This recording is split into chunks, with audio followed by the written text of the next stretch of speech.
لە دوای ساڵی 2014ەوە پەیوەندیەکانی نێوان هەرێم و بەغدا هەمیشە بەرەو ئاڵۆزی زیاتر هەنگاوی ناوە و ئەم وەفدانەشی سەردانی بەغدایان کردووە هەمیشە بە دەست بەتاڵی گەڕاونەتەوە چونکە نەیانتوانیوە بەغدا بە داواکاریەکانیان ڕازی بکەن. چاودێرانی سیاسیش دەڵێن ئەگەر پێش تێپەڕاندنی یاسای بودجە هەرێم و بەغدا نەگەنە ڕێکەوتن پەتی پەیوەندیەکانی نێوان هەردوو لا بە تەواوی دەپچڕێت.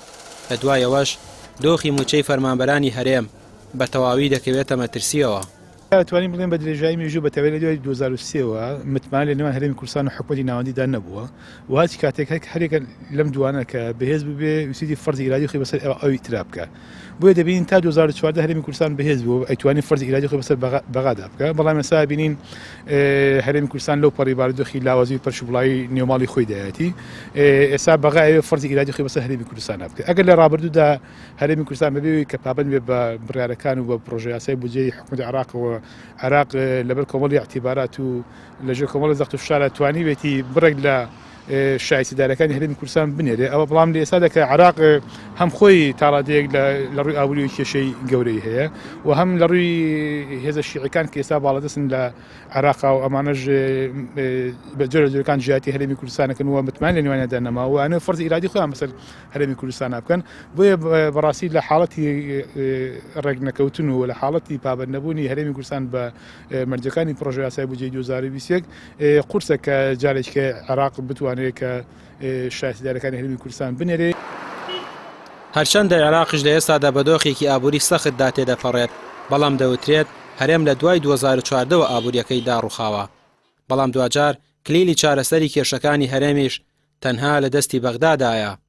ئەگەر ڕێکەوتن ئەنجام نەدرێت ژیانی خەڵک لە هەرێمی کوردستان بەرەو کارەساتێکی گەورە دەڕوات.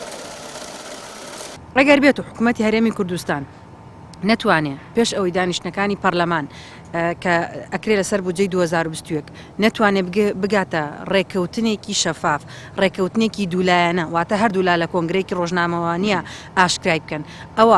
ئەو کێشانەی لە 2014ەوە هەمانە، تایبەت بە موچەی فەرمانبەران، تایبەت بە ناکۆکانی پشکی هەرێمی کوردستان ئایا لە بۆ موچەی فەرمانبەران بێ یان بۆ وەبەرهێنان بێ و بۆ کۆبوونی خۆراک بێ، هەموو ئەم کێشانە بە قوڵتری ئەمێنێتەوە. بۆچی؟ چونکە عێراق ئێستا لە زروفێکایە زروفی ئابووری عێراق نالەبارە بۆ شێوازێک خۆی عێراق قەرز ئەکا و زۆربەی دەرەچەکانی لە بەردەما داخراوە چونکە تاکە سەرچاوی داهات لە عێراق بریتە لە نەوت و نەوتیش ئێستا لە میزانیە شکانەوەی بکراوە بە سعرێکی دیاری کراوە.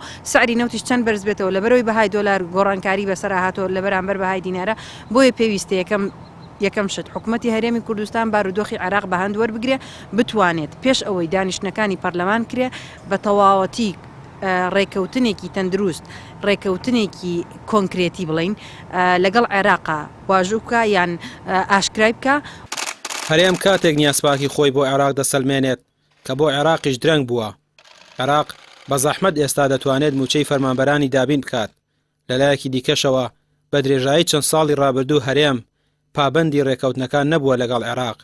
چاودێرانیش دەڵێن ئەگەر گرێکوێرەی نەوت و بودجە لە نێوان ئەم دوولایانە نەکرێتەوە پەیوەندیەکانیان بۆ ساڵی 2021 خراپتر دەبێت.